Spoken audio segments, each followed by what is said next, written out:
Assalamualaikum warahmatullahi wabarakatuh. Salam sejahtera bagi kita semua. Om Swastiastu. Namo Buddhaya. Salam kebajikan. Rahayu. Rahayu. Rahayu.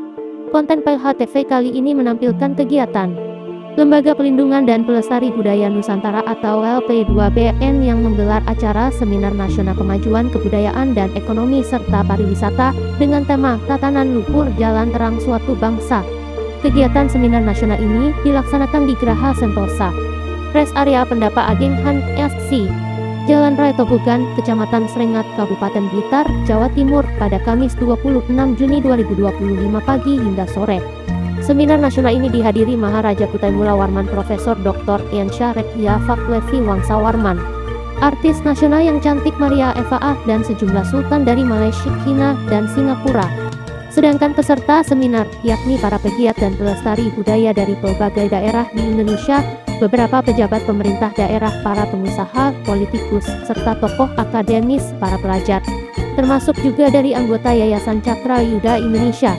Ayo, sekarang kita tonton terus tayangan konten seminar nasional ini hingga habis.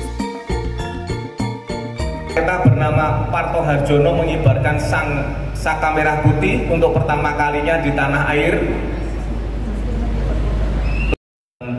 Monumen Museum Peta yang berada di Jalan Sudanjo Supriyadi di sebelah timur Balai Kota Blitar atau rumah dinas Bapak Wali Kota Blitar, yang insya Allah ini sudah kurang lebih 25 tahun kalau tidak salah, atau 15 tahun yang lalu sudah kita rencanakan, namun juga belum ada pembangunan, yaitu rencana digunakan untuk plaza utama, area diorama sejarah, Yuna Monumen, panggung budaya, area olahraga, taman bermain, dan zona UMKM maupun food truck untuk ekonomi lokal. Jadi seperti itu Bapak Ibu semuanya, ini sudah ada master plan-nya, secara perencanaan sudah semuanya sudah ada. Namun sampai dengan saat ini pemerintah Kota Blitar karena keterbatasan anggaran, maka belum sampai saat ini belum tersentuh kaitannya dengan pembangunannya. Lanjut. Nah, ini master plan-nya, lanjut. Insinyur Soekarno atau akrab disapa Bung Karno dengan nama kecilnya adalah Kusno Sosrodihardjo. Bung Karno merupakan anak kedua dari Raden Sukani Sosrodihardjo dan Ida Ayu Nyuman Rai. Beliau memiliki satu orang kakak perempuan yang bernama Raden Sukarmini. Bung Karno adalah seorang politikus yang berperan penting dalam Republik Indonesia pada tanggal 17 Agustus yang mencetuskan konsep menggali Pancasila sebagai dasar negara Indonesia. Dan juga beliau sendiri selain sebagai proklamator sekolah menengah di HBS Surabaya, perguruan tingginya di IAS Bandung, lulusan sebagai insinyur sipil, dan masa perjuangan 1927 mendirikan TNI, 1929 ditangkap, pidato Indonesia Merdeka 1934-42 dibuang ke Indi dan Bengkulu. Beliau ini yang selama di Bengkulu ini beliau menggali Pancasila, dan sampai dengan saat ini Pancasila sebagai dasar negara dan ideologi berbangsa. Puncak karier 1 Juli 1945 mencetuskan Pancasila, menggali Pancasila. 17 Agustus 1945 memproklamasikan. 18 Agustus 1945 diangkat sebagai Presiden Republik Indonesia pertama. Wafat pada tanggal 21 Juni 1970, dimakamkan di Kota Blitar, dan alhamdulillah pada bulan Juni kemarin di Kota Blitar 1 Juni yaitu ada kegiatan Gerbek Pancasila dalam rangka memperingati hari lahirnya Pancasila 1 Juni. 6 Juni mengadakan brokoan. Pada waktu itu juga ada pagelaran wayang kulit, dan di tanggal 20-21 alhamdulillah kemarin ada selamatan akbar Haul Bung Karno yang ke-55, dan alhamdulillah dihirawi oleh Bapak Menteri Agama, Kepala BPIP, juga pejabat-pejabat pusat yang lainnya, pejabat dari Provinsi Jawa Timur dan seluruh pejabat di seluruh Indonesia juga hadir pada waktu selamatan Akbar Haul Bung Karno yang ke-55 dan dilanjutkan dengan ziarah nasional di makam Bung Karno pada tanggal 21 Juni kemarin. Alhamdulillah berjalan dengan lancar dan sukses. Portir orang Belanda pegawai kereta api di Blitar pada tahun 1917 dari keluarga beliau, Bung Karno. Beberapa sumber menceritakan rumah ini dibangun pada tahun 1884. Istana Gebang merupakan keluarga Bung Karno yang berdiri di atas lahan seluas 1,8 hektar, terdiri dari sebuah rumah induk dengan 8 bangunan rumah lain. Ketika bersekolah di HBS lulus tahun 1921, beliau Bung Karno tinggal di rumah Hosok Raminoto Surabaya. Lalu ketika sekolah di Teknis High School atau HBS Teknik ITB di Bandung, Soekarno pun masih sering pulang ke Istana Gebang untuk menjenguk orang tua dan kakaknya Sukarmini. Beliau pada waktu itu kalau datang di kota Blitar pasti turun di stasiun Gebang. Agung, hadirin sekalian, bila nanti tertarik dengan pengembangan Istana Gebang, monggo nanti.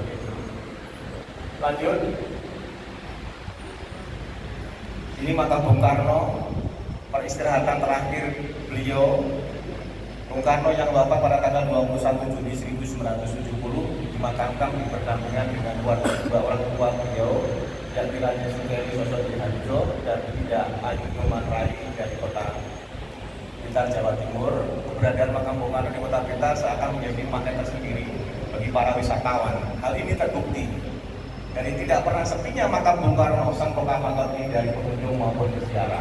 Setiap hari ratusan orang berkunjung ke komplek makam yang memiliki luas kurang lebih 1,8 hektar yang disenangi oleh Bung Karno. Yang mulia, monggo nanti kalau kepingin dahar ya kita dari akan.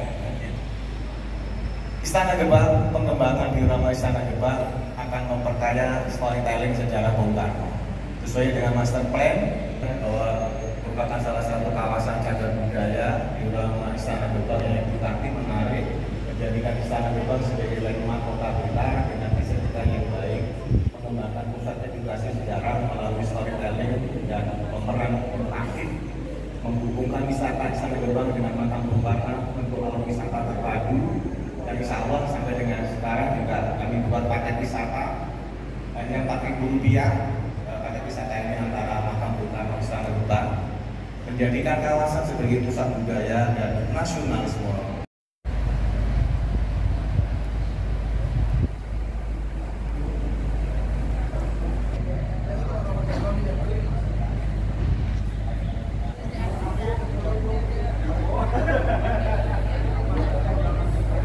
Di Kabupaten Blitar. Kabupaten Blitar mempunyai potensi yang sangat luar biasa. Di Kabupaten Blitar terdapat destinasi atau daya tarik wisata sebanyak 135 destinasi pariwisata, di mana ada 9 unggulan yang kami sampaikan di sini, di mana berdasarkan dari jumlah kunjungan wisata tahun 2024. Unggulan kami yang pertama adalah Kampung Coklat, kemudian Pantai Serang, Kolam Renang Penataran, kemudian Blitar Park, Sumur Amber, Pendopo Ageng Han Astasih yang sekarang yang mulia berada di Pendopo Han Astasih. Ini merupakan tempat yang juga ikonik bagi kami. Kemudian ada perkebunan sirah kencong, ini sangat bagus sekali. Apabila yang mulia semuanya masih mempunyai waktu di Kabupaten Blitar, nanti bisa berkunjung ke perkebunan sirah kencong. Ini udaranya sangat sejuk, di ketinggian yang cukup tinggi sehingga view-nya sangat bagus. Kemudian juga Pantai Budak, ini lebih seperti pada sangat luar biasa view-nya. Kemudian juga Candi Penataran. Mungkin ini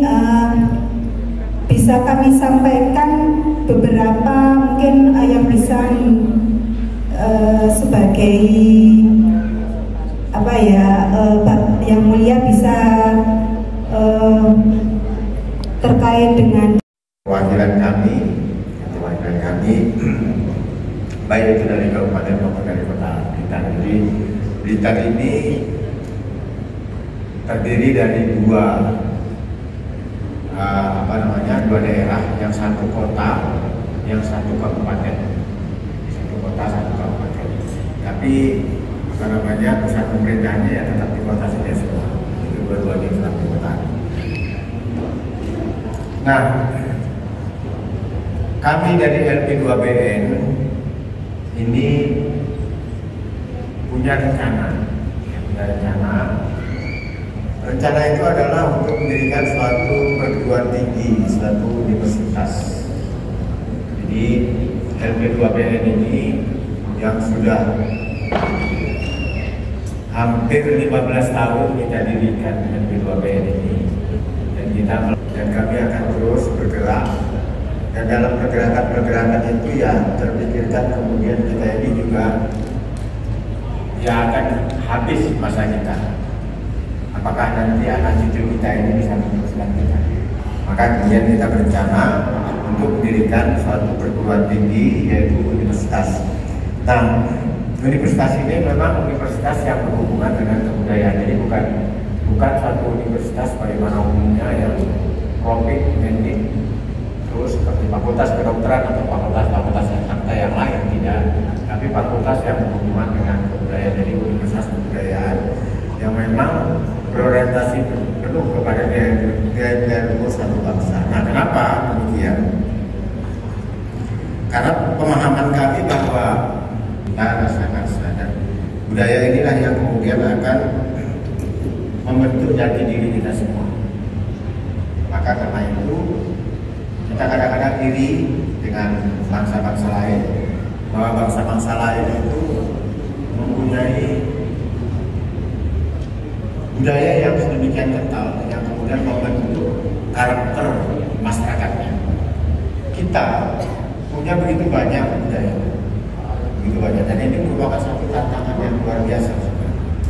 Tapi kita sadari juga bahwa kekayaan itu adalah merupakan suatu nilai positif bagi bangsa Indonesia, karena dengan kekayaan yang sedemikian rupa ini, maka kemudian itu sebenarnya pada hakikatnya menjadi pemersatu bagi kita semua, dan ini adalah juga merupakan suatu potensi bagi pembangunan bangsa ini sendiri. Nah, inilah cita-cita kami. Tapi apakah bisa atau boleh kita? LP2BN ini adalah suatu lembaga swadaya masyarakat semula.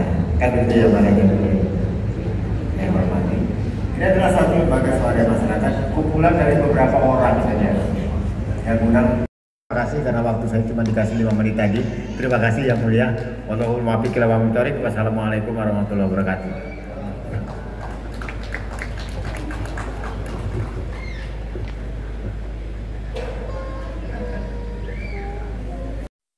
Warahmatullahi wabarakatuh.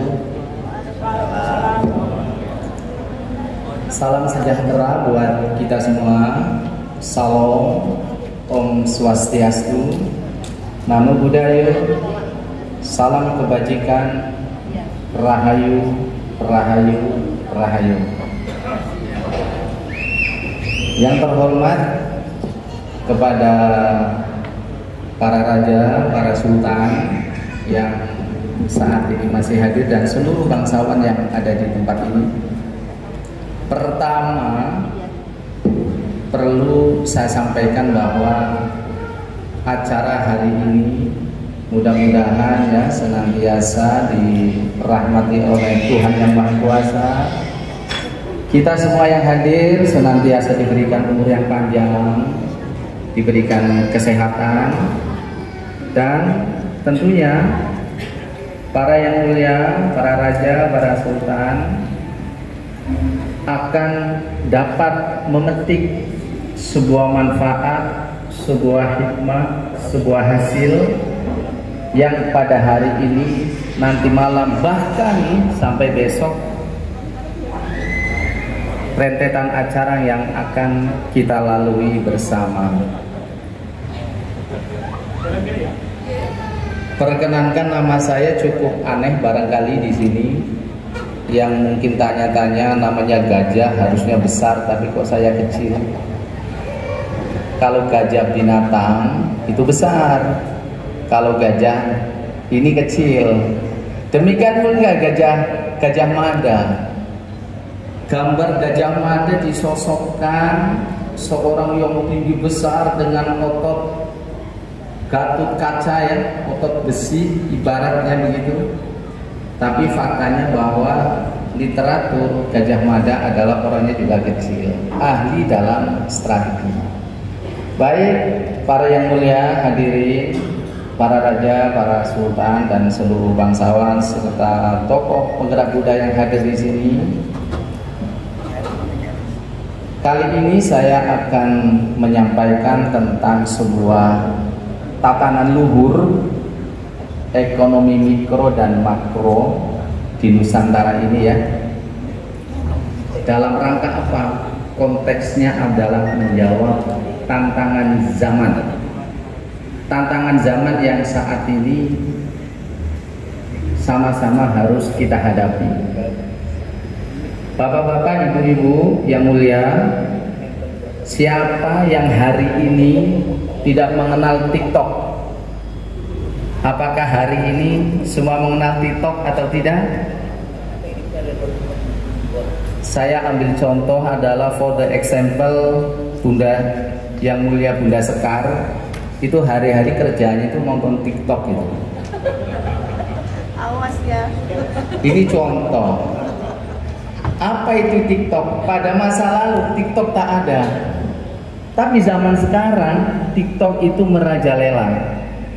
TikTok menghinggapi dari mulai balita yang baru belajar mengenal handphone, anak-anak balita, anak-anak SD, anak-anak remaja, dewasa, bahkan sampai yang mulia Uyut Sani juga hobi nonton TikTok. Apa ini TikTok? Apakah TikTok itu beretika atau tidak kira-kira menurut Bapak Ibu? TikTok datang tanpa permisi, tanpa salam. Bunda Sekar lagi PDKT dengan ketahuan. Lagi PDKT dengan calon suami, TikTok datang. Berhenti tuh acara PDKT. Artinya TikTok apakah mengenal tentang etika? Karena apakah etika itu bagian dari akhlak yang luhur? Kita tentu sepakat bahwa etika adalah bagian dari akhlak yang luhur. Kenapa TikTok tidak beretika tapi semua kalangan bisa menerima? Bahkan seorang kepala negara, Mr. Presiden, bisa loh memberikan klarifikasi atas munculan selebaran TikTok. Pada hari ini